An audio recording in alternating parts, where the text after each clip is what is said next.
My parents always called me the dumb one while my sister earned a full scholarship to Harvard. On her graduation day, Dad announced she'd inherit it all, the $13 million NYC mansion and the Tesla. I sat silently in the back until a stranger entered, handed me an envelope and whispered, "It's time they see who you really are." Can you imagine being written out of your own family's story, replaced by a lie, all because you chose kindness over cash? I was used to being the family disappointment, but nothing, and I mean nothing, could have prepared me for the public humiliation, and then the shocking twist that unfolded at my sister's graduation party. For 15 years Grace, lived in the shadow of my sister Isabella. While she collected Harvard degrees and six-figure job offers, I was teaching finger painting to 5-year-olds.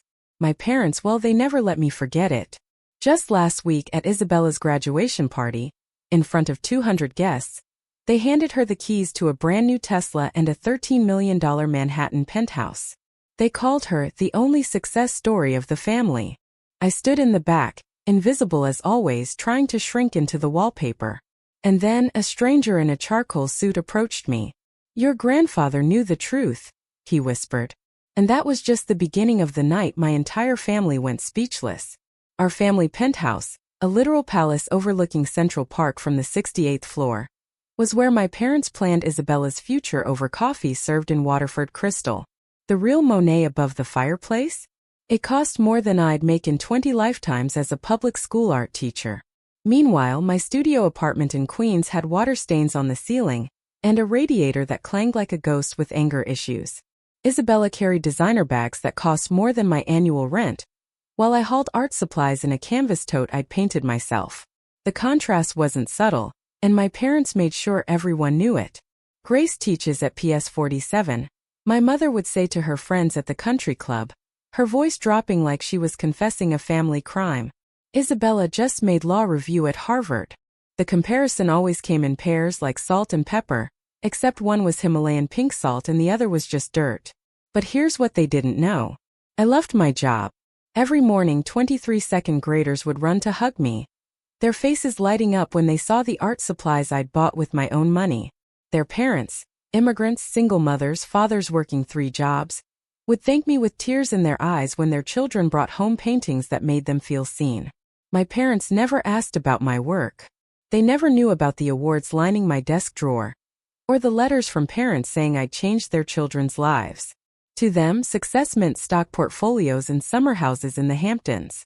I still went to every family dinner, every celebration. Not for them. For my grandfather, who died 10 years ago. He was the only one who ever said, "Grace, you're going to change the world. Just not the way they expect." I had no idea how right he was. Isabella graduated summa cum laude from Harvard Law last week. The dean himself offered her a starting salary of $215,000 before she'd even thrown her cap in the air.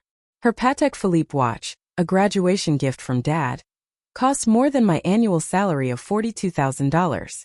She was 28, 4 years younger than me, and already owned investments that would make most CEOs weep with envy. Her LinkedIn profile read like a Wall Street fairy tale. Harvard undergrad, Harvard Law, associate at 3 Fortune 500s, published in the Yale Law Journal twice. Mine said, art teacher at PS 47, believes every child is an artist. The family group chat that week was a shrine to Isabella's glory. Photos, congratulatory screenshots, a video of her valedictorian speech. My message? Congratulations, Bella. Red heart. Nothing more. What that same chat didn't show. The 8 National Education Awards in my desk drawer. The 3 Teacher of the Year recognitions. The art therapy program I built from nothing, now serving 500 children with disabilities across 3 boroughs. I never mentioned these things. What was the point? In my family's currency, they were worthless. The invitation to Isabella's party came on ivory cardstock so thick it could double as a weapon. Celebrating Isabella's extraordinary achievement. It read in gold foil. At the bottom, in my mother's handwriting, "Grace, please dress appropriately." I wore my best dress, a simple black sheath from Target. Isabella, of course, would be in custom Versace. Some things never change. Or so I thought. Why can't you be more like Isabella? That question followed me through childhood like a shadow with teeth. When I brought home an A- in calculus, Isabella had already skipped 2 grades. When I won the state art competition at 16, Isabella had just been accepted to Harvard at 17. My achievements were footnotes in the grand story of Isabella Anderson, future Supreme Court Justice, as my father liked to predict after his 3rd scotch. My mother perfected the art of selective introduction at social gatherings. "This is Isabella, our Harvard law student," she'd beam, her diamonds catching the light. Then if pressed, "Oh, and Grace?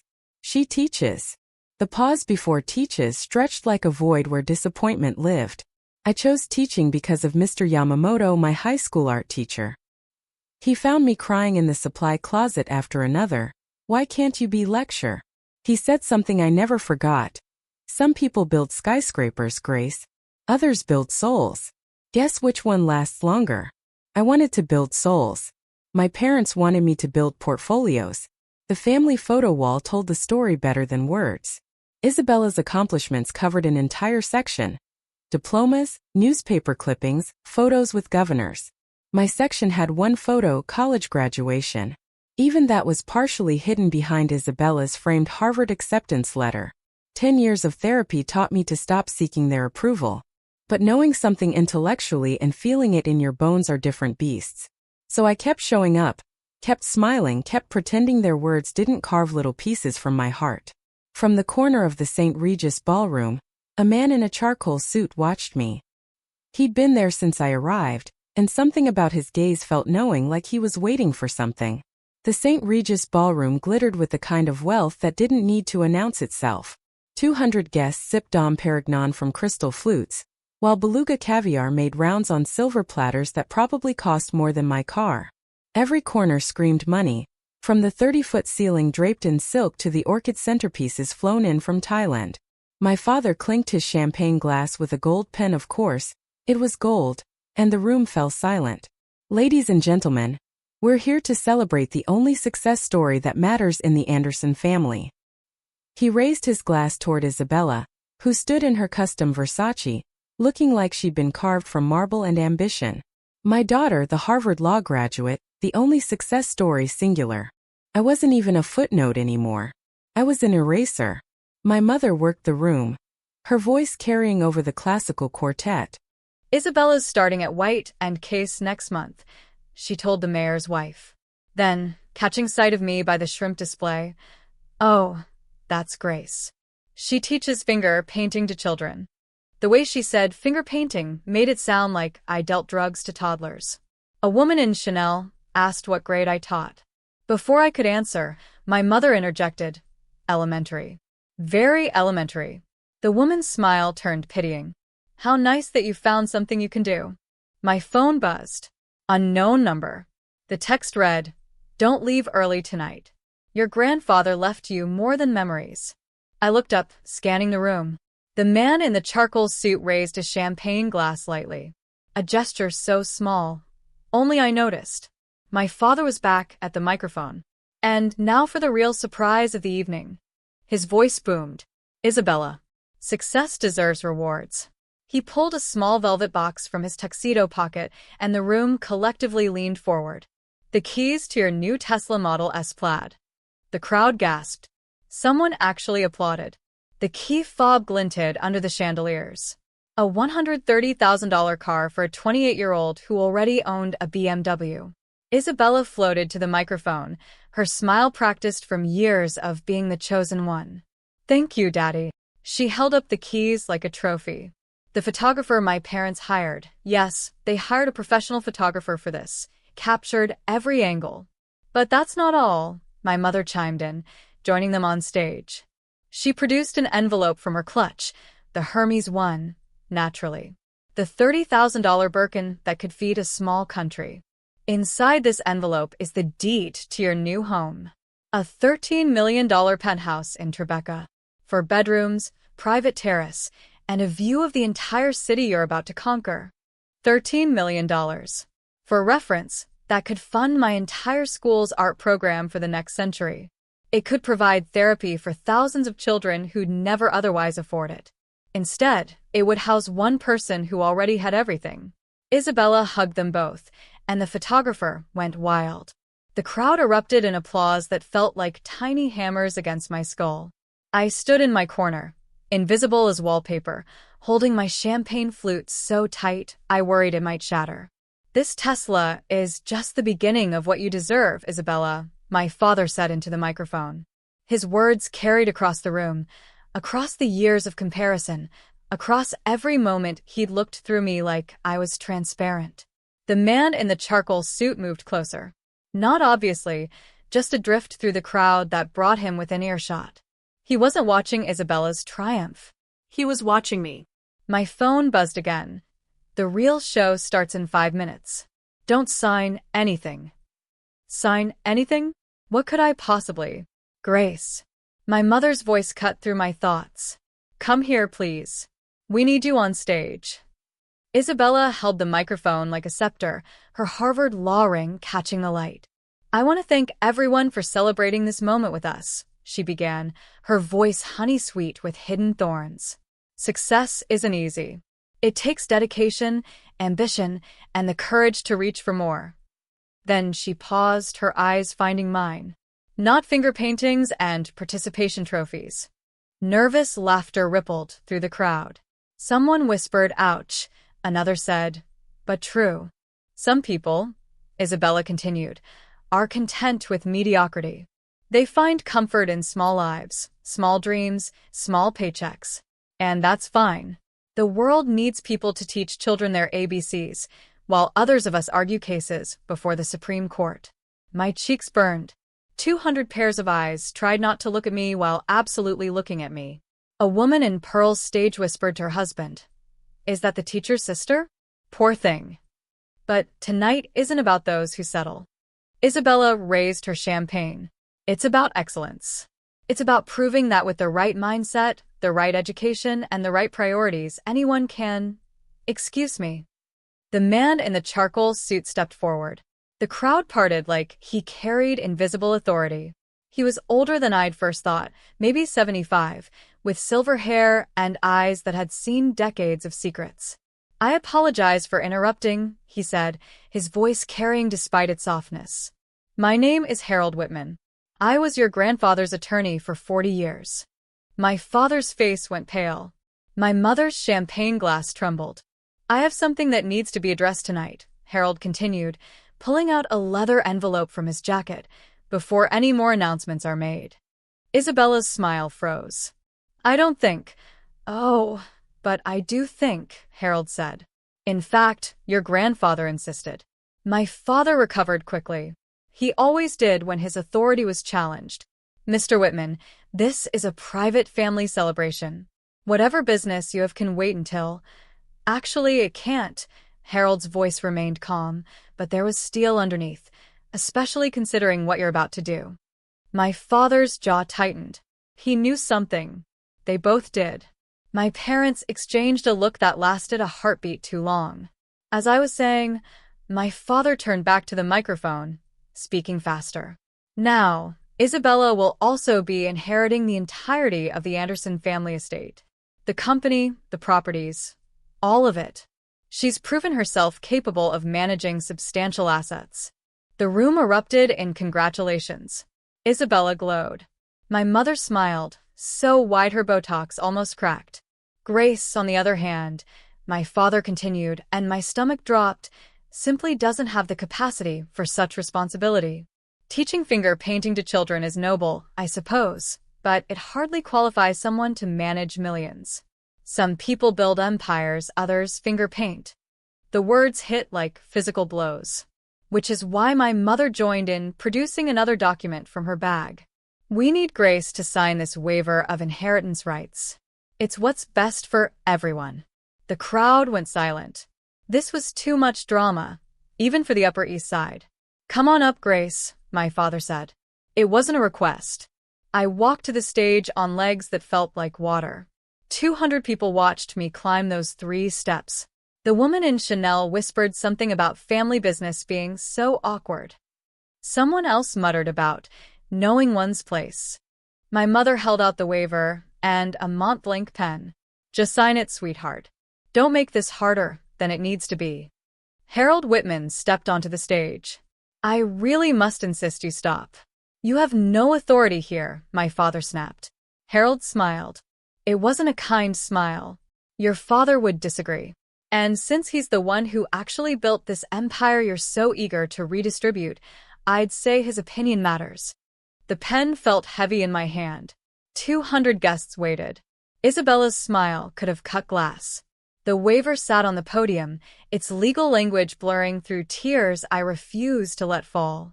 Sign it, Grace, my mother hissed, her voice low enough that the microphone wouldn't catch it. For once in your life, do the right thing. The right thing for them meant disappearing. Isabella leaned into her own microphone. This is what's best for everyone, Grace. You know you can't handle this kind of responsibility.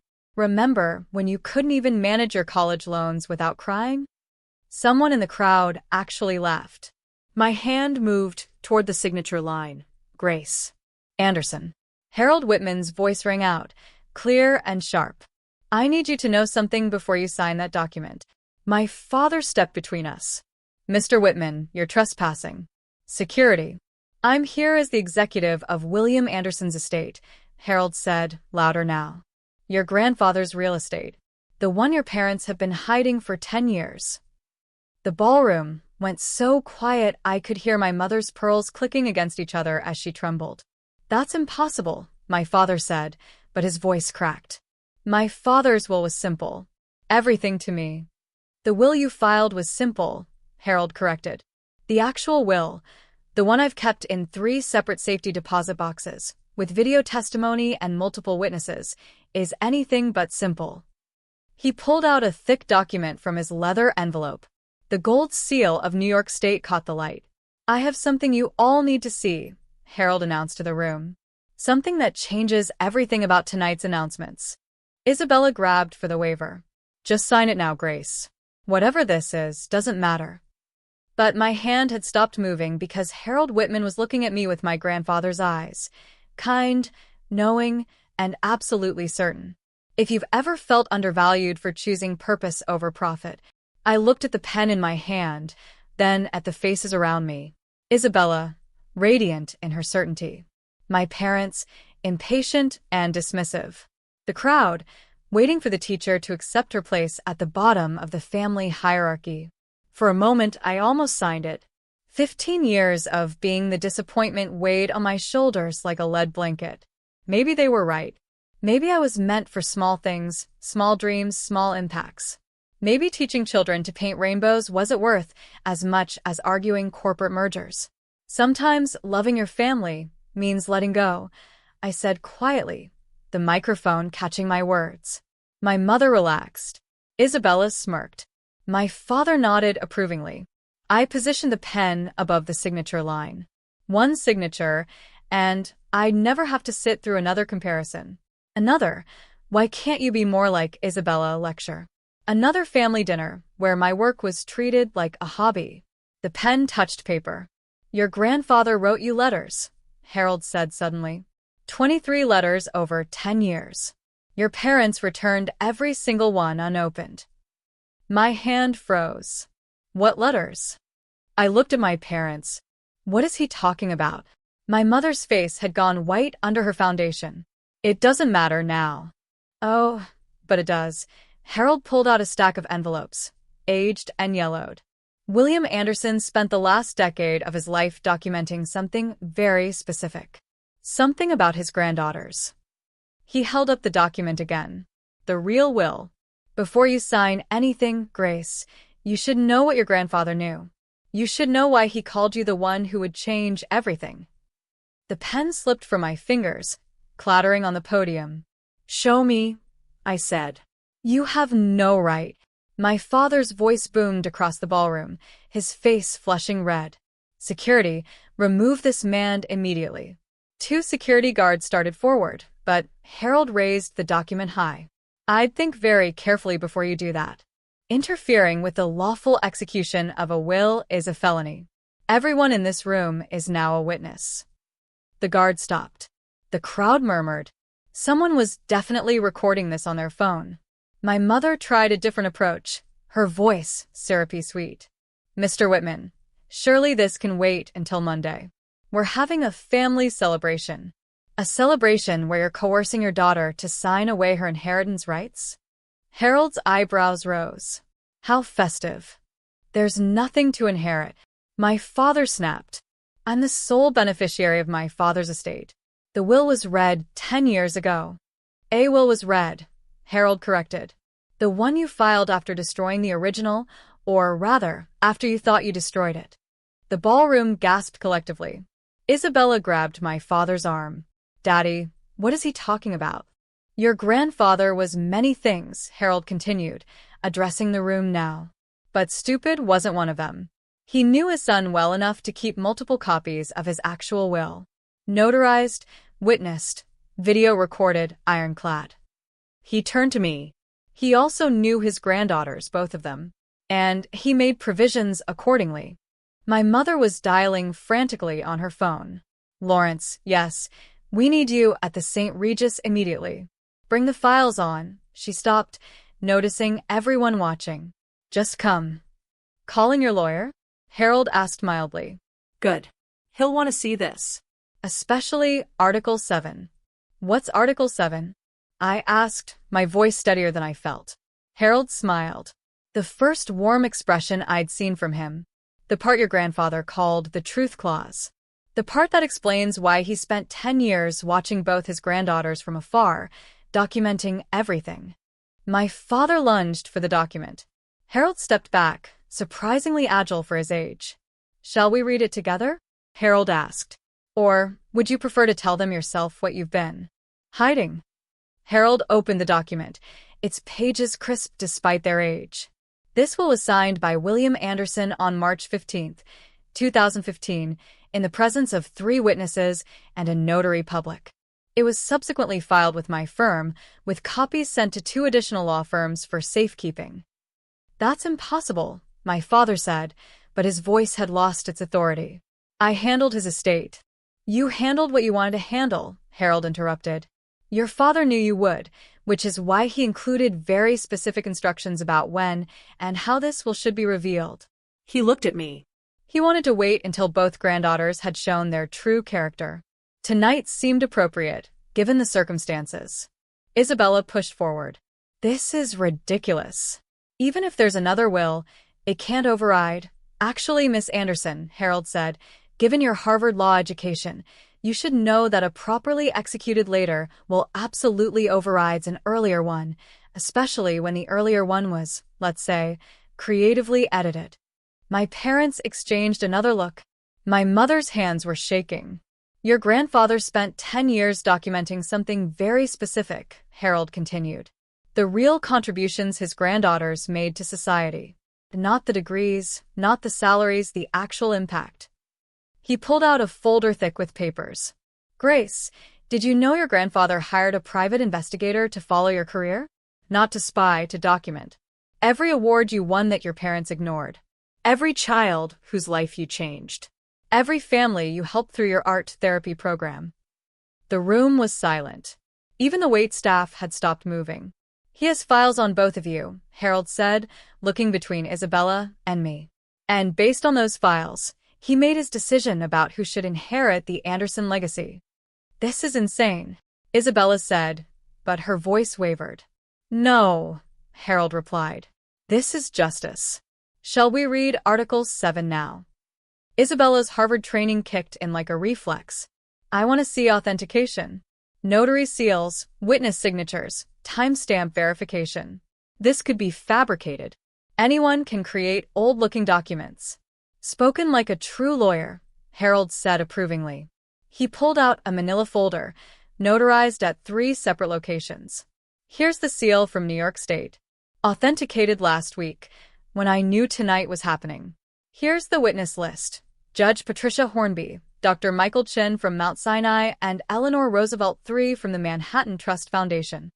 Isabella examined the papers, her face growing paler with each page.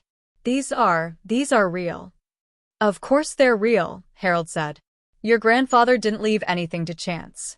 He also video recorded the signing. He pulled out an iPad. Would you like to see your grandfather explaining his decision in his own words? This is entrapment, my father shouted. You waited until you tried to force Grace to sign away rights you knew she had? Harold asked. Yes, I did wait. Your father predicted you would do exactly this. He said, and I quote, Robert will try to give everything to Isabella the moment he thinks he can get away with it. Wait for that moment, then show them the truth. The crowd was riveted. Someone whispered, better than Netflix. Isabella turned to our parents. You knew? You knew there was another will, and you hid it. My mother's silence was answer enough. 10 years, Harold said. They've known for 10 years. They found the first copy in your grandfather's desk and destroyed it. What they didn't know was that he'd already filed copies with 3 law firms and recorded himself signing it. I'll challenge this in court, Isabella said, but her voice lacked conviction. With what grounds? Harold asked. Mental incompetence? Your grandfather's medical records show perfect cognitive function. Undue influence?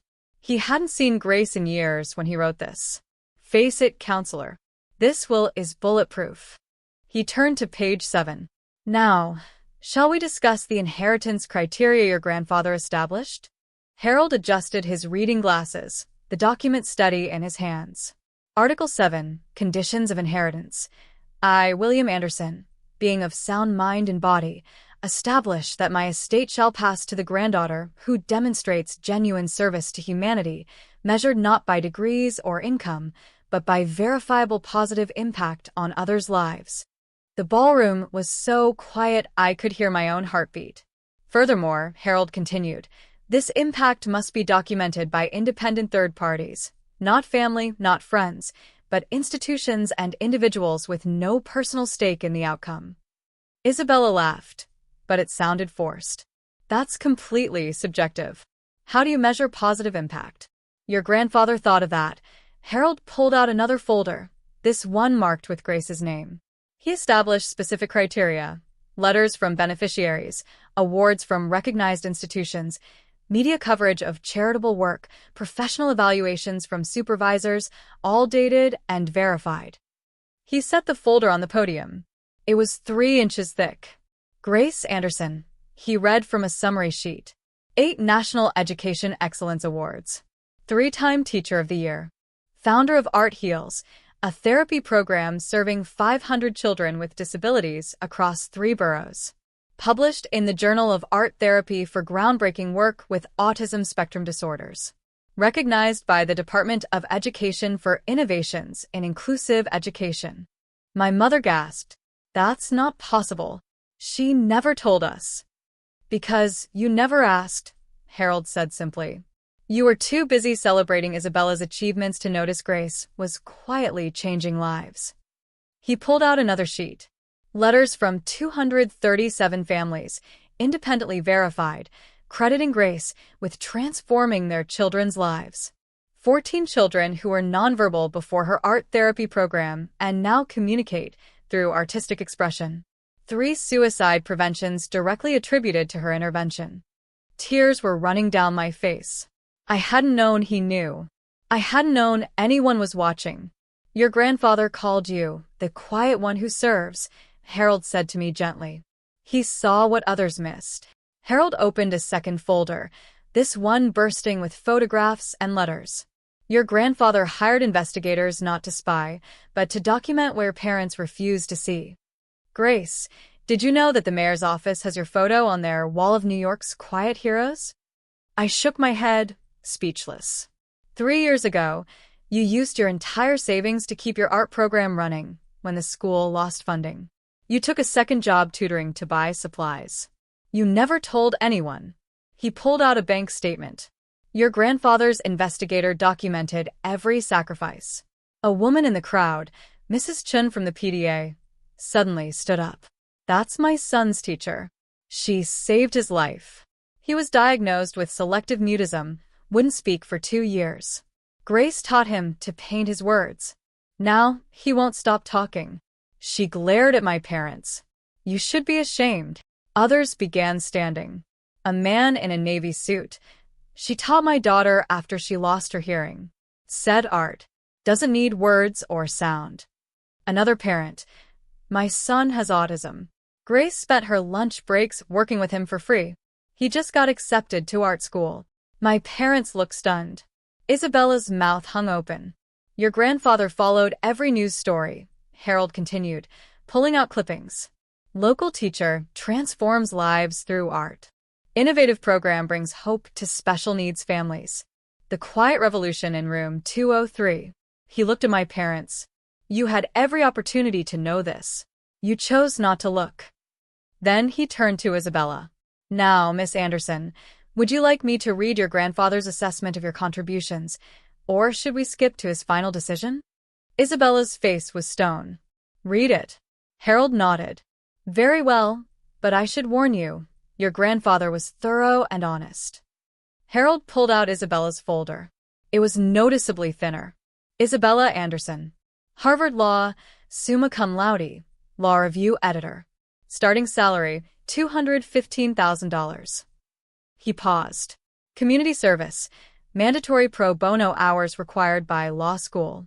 40 hours total over 3 years. No voluntary service beyond requirements. Isabella's face flushed. I was building my career.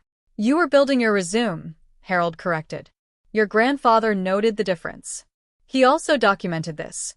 In 2019, you volunteered to organize a charity auction for underprivileged children.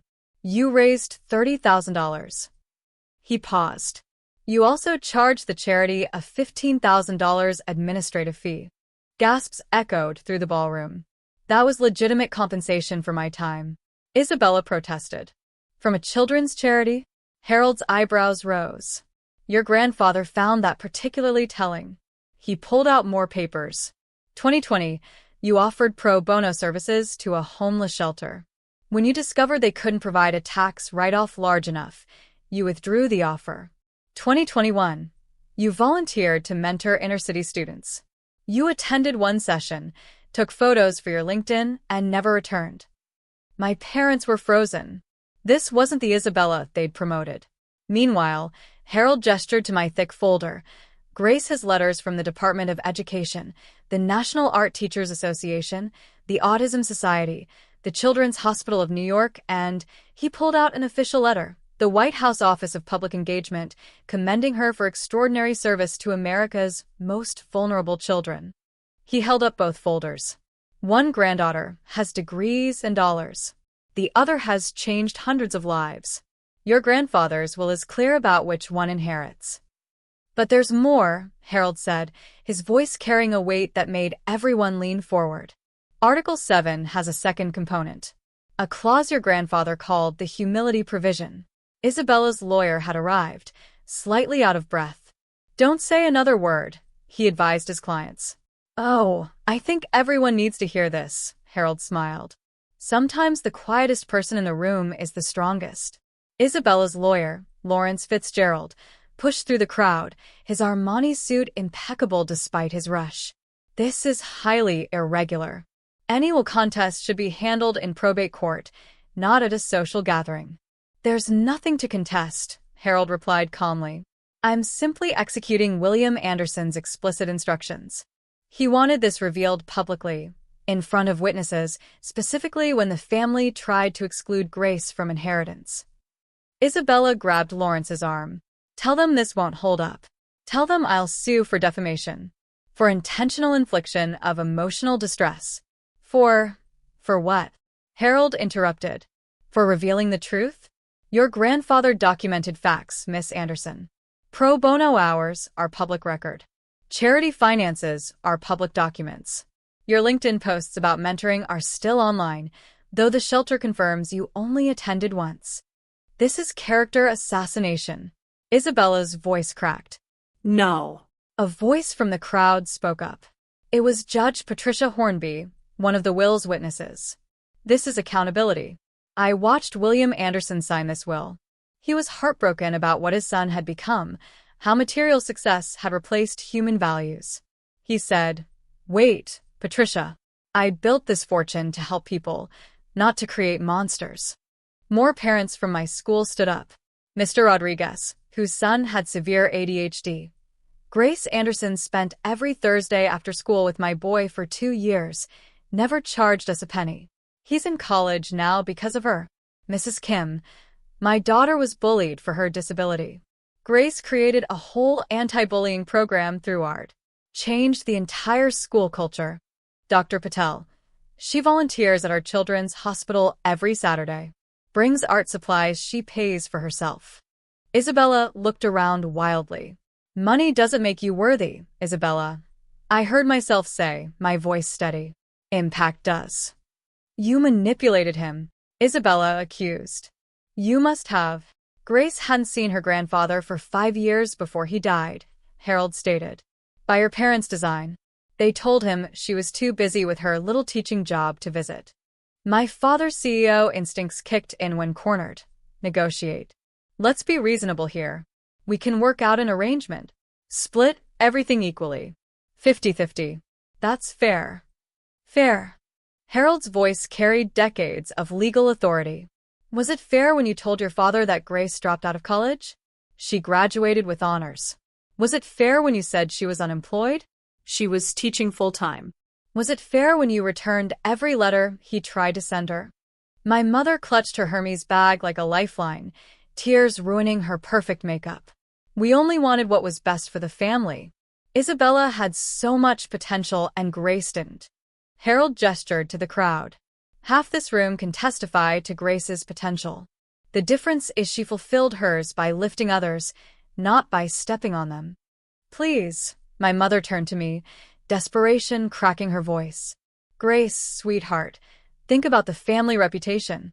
If this gets out, it's already out, someone called. 3 phones were clearly recording. My father tried one last angle. Grace, you don't understand complex finances.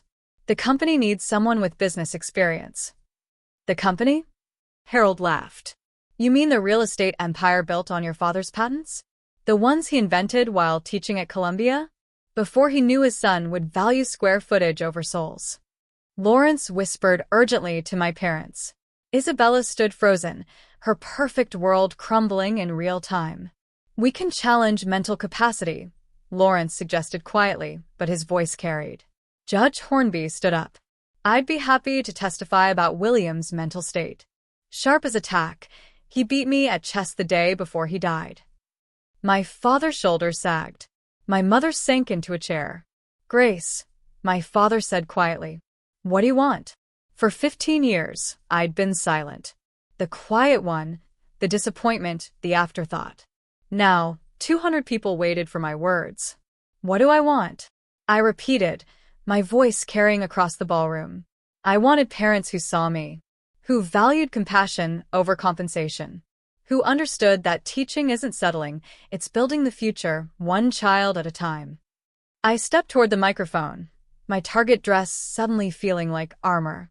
I spent 15 years believing I was less than Isabella because my bank account was smaller, because my car was older, because my apartment didn't have a doorman. I looked at my parents. You taught me that worth equals wealth. Grandfather knew better. The room was silent except for someone quietly crying. Mrs. Chun, whose son I taught to speak through art. I don't need your money, I continued, looking at my parents. I needed parents who celebrated my first teaching award the way you celebrated Isabella's first A+. I needed a family who understood that changing one child's life matters more than billing hours. Isabella finally spoke. So sanctimonious. So noble. You think you're better than me because you're poor? No, I said simply. I think I'm fulfilled because I'm useful. There's a difference between being successful and being significant. Grandfather understood that. Harold cleared his throat. Speaking of your grandfather's understanding, there's one more aspect of Article 7 we need to discuss, the conditions for Isabella. Everyone turned to him. Your grandfather didn't disinherit you, Isabella, Harold said. But your inheritance comes with conditions. Isabella's eyes sparked with hope. What conditions? 2 years of documented public service.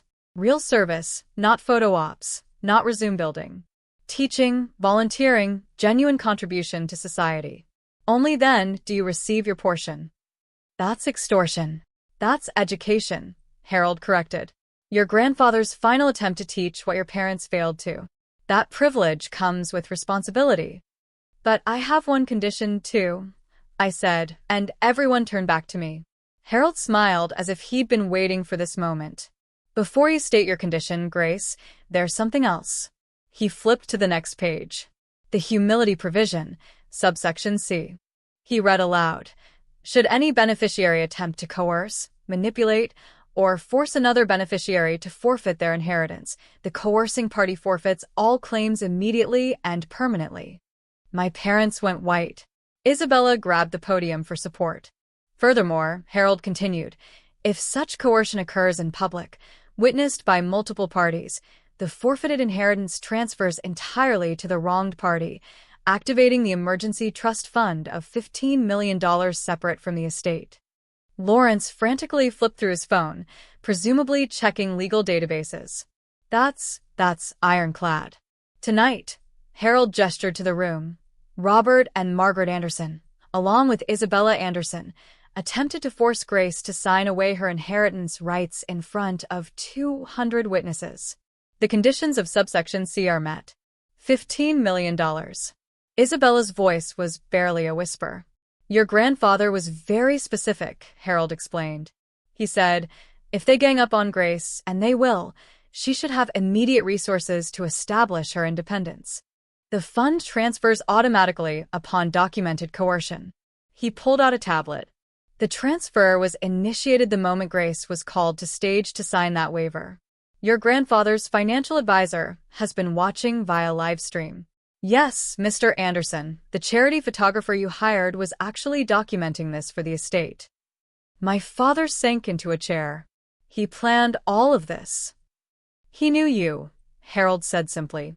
He knew that you'd wait until a public moment to maximize Grace's humiliation, to pressure her into compliance. He knew Isabella would support it for her own gain. And he knew Grace would endure it quietly, as she always has. The company, my mother asked weakly, transfers to a trust with Grace as primary beneficiary and decision-maker. Though, Harold looked at me, your grandfather hoped you'd convert it to a foundation. He left suggestions for focusing on art therapy and special education. Isabella was crying now. Not pretty tears, but the ugly kind that come with genuine loss.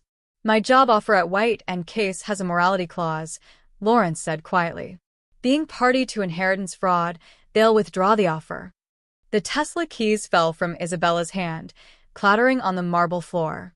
Lawrence Fitzgerald, despite being my family's lawyer, had gone pale as he scrolled through his tablet. The legal ramifications are severe. The attempted coercion tonight, witnessed and documented, constitutes inheritance fraud. The Bar Association will investigate. Isabella, your law license application. No. Isabella gasped. No, they can't. They can and they will, Judge Hornby interjected. Attempting to defraud a family member of inheritance through public coercion, the Character and Fitness Committee will have a field day. Harold produced more documents. The estate accounts were frozen 40 minutes ago, the moment the coercion began. Court orders signed by Judge Martinez, who's been monitoring the situation remotely. He held up papers with red seals. Robert Anderson, your access to the company accounts is suspended pending investigation. The brownstone, the Hampton House, the portfolio, all frozen. You can't do this, my father roared. I'm not doing anything, Harold replied. I'm executing William Anderson's explicit instructions. He wrote, if Robert tries to steal from Grace, and he will, stop him immediately and publicly. My mother's phone rang. She answered with shaking hands. Hello? What do you mean, frozen? All of them? She looked at my father. The credit cards aren't working. The penthouse. Isabella asked desperately. The one you just gave me was never theirs to give, Harold said. It's part of the estate, which now belongs to Grace. Someone in the crowd whistled low. $13 million, plus the company valued at $30 million, Harold added. Plus the liquid assets of approximately $15 million. Plus the art collection, your grandfather was quite the collector, valued at $6 million. $64 million. Isabella's legs gave out. Someone pushed a chair under her. That Grace's parents tried to steal from her, Judge Hornby said loudly, ensuring the recording phones caught every word. This is why William Anderson wanted witnesses. The crowd was buzzing. This would be all over the Upper East Side by morning, all over the internet by midnight. The Tesla? Isabella asked in a small voice. Purchased yesterday with estate funds, Harold confirmed. It'll be returned to the dealer Monday. Every symbol of success my parents had flaunted was built on theft, on stealing from the daughter they deemed unworthy. Isabella Anderson, Harvard Law, summa cum laude, the golden child who'd never failed at anything, crumbled completely. Her perfect makeup ran in streams down her face as she sobbed. Not the delicate tears of earlier, but raw, broken sounds. I don't understand, she gasped between sobs. I did everything right. Perfect grades, perfect school, perfect job. Perfect is not the same as good, Harold said gently. Your grandfather wrote about you. Isabella has every advantage but empathy, every skill but kindness. Maybe losing everything will teach her what gaining everything never could. Isabella looked at me through her tears. For the first time in our lives, she looked at me. Not through me, not past me, but at me. You knew, she whispered. You knew you were worth more. And you never said anything. I didn't know about the will, I said honestly. But I knew my worth wasn't measured in dollars. You taught me that, actually. Watching you chase money while missing meaning.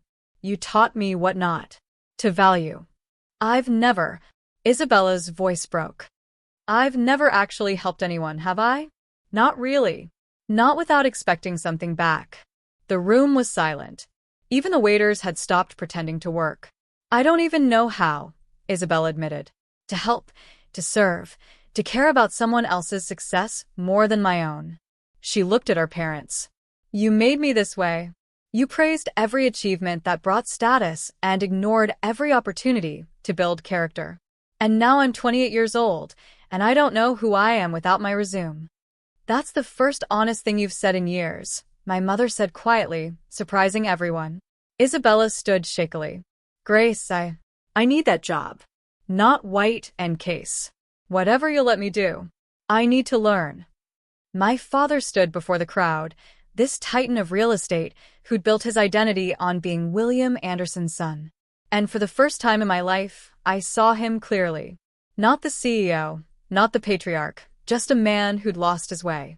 I measured everything wrong, he said, his voice carrying across the silent ballroom. Stock prices, square footage, net worth. I measured everything except what mattered. He turned to me. Grace, you were never the disappointment. I was. I disappointed my father by becoming everything he never wanted, a man who knew the price of everything and the value of nothing.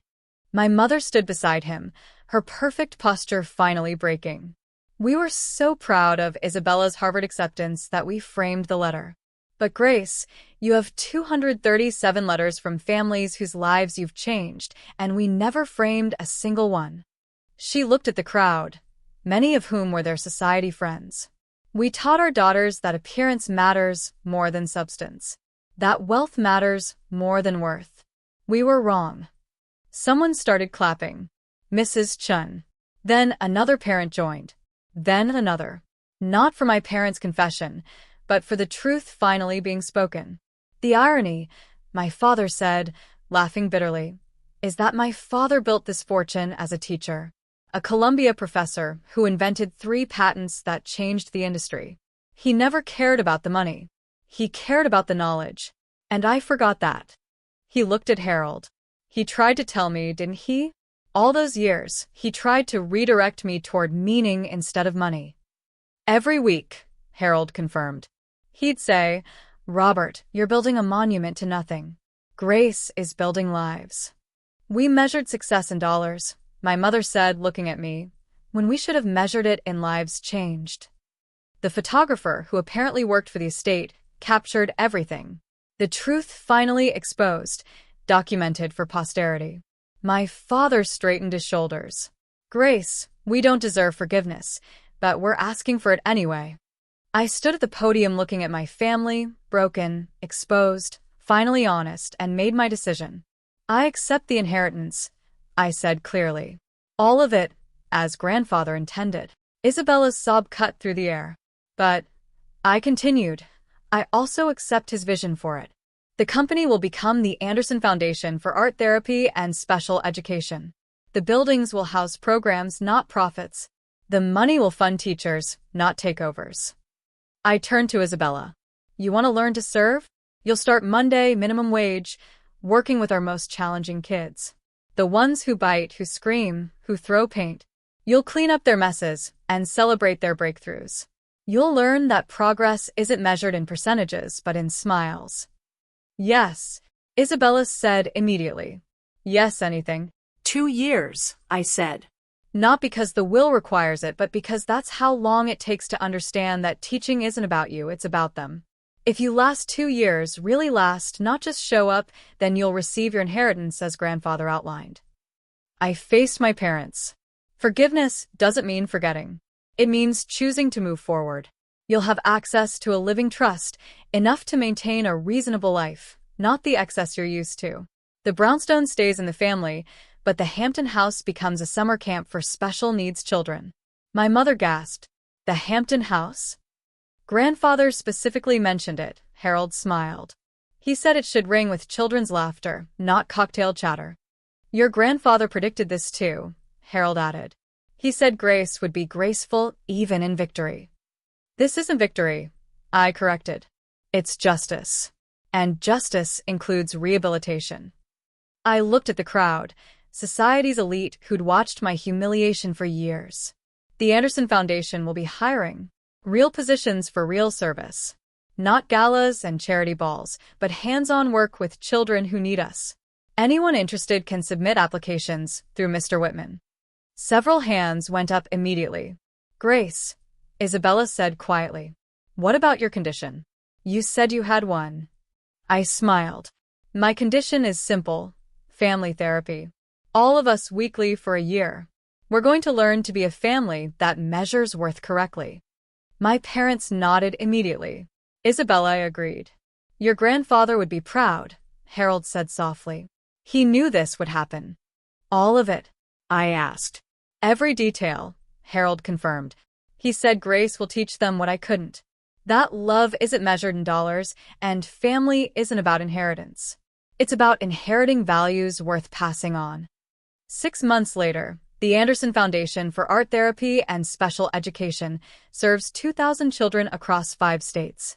The Hampton House hosted its first summer camp with 40 kids who'd never seen the ocean. The Brownstones Ballroom, where my parents once held society gatherings, now echoed with children's laughter during weekend art workshops. Isabella lasted the first month by sheer will. The second month broke her. A 7-year-old with autism had a meltdown, threw paint everywhere, including in Isabella's hair. She cried in the supply closet. I found her there, covered in purple paint, and she laughed. Really laughed for the first time in years. He was trying to paint the sound of happiness, she said. He told me purple sounds happy. Now she runs our sensory art program. She's brilliant at it. That Harvard brain finally serving something meaningful. Her salary is $43,000 a year. She drives a Honda Civic. She's never been happier. My parents volunteer every Wednesday. Dad reads to kids while Mom helps with art projects. Last week, a child hugged my mother and left paint handprints on her blouse. She wore those handprints the rest of the day like medals of honor. The foundation has 50 full-time teachers, all paid $60,000 minimum, a living wage for doing life-changing work. We've partnered with 15 hospitals, 30 schools, and countless families who never thought their children would communicate until art gave them a language. White and Case called last month. They wanted Isabella back, said they'd reconsidered. She laughed and hung up. I have purple happiness to paint, she told them. Harold Whitman serves on our board. He says grandfather would be amazed at what we've built. I disagree. I think grandfather knew exactly what would grow from the seeds he planted. I still teach at PS 47. Same classroom, same kids who need me, same $42,000 salary from the school. The only difference is that now I can buy all the supplies we need. Every child gets their own easel, their own paints, their own chance to show the world their inner light. My grandfather knew that true inheritance isn't money, it's impact. He spent 10 years watching from afar, documenting not our achievements, but our choices. He saw Isabella choose status over service. He saw my parents choose appearance over authenticity. And he saw me choose purpose over profit. The will wasn't about punishment or reward. It was about alignment, putting resources in the hands of someone who'd use them for others, not themselves. Grandfather didn't leave me millions. He left me the means to multiply compassion. Last week, Isabella and I went through grandfather's letters, the ones my parents had returned.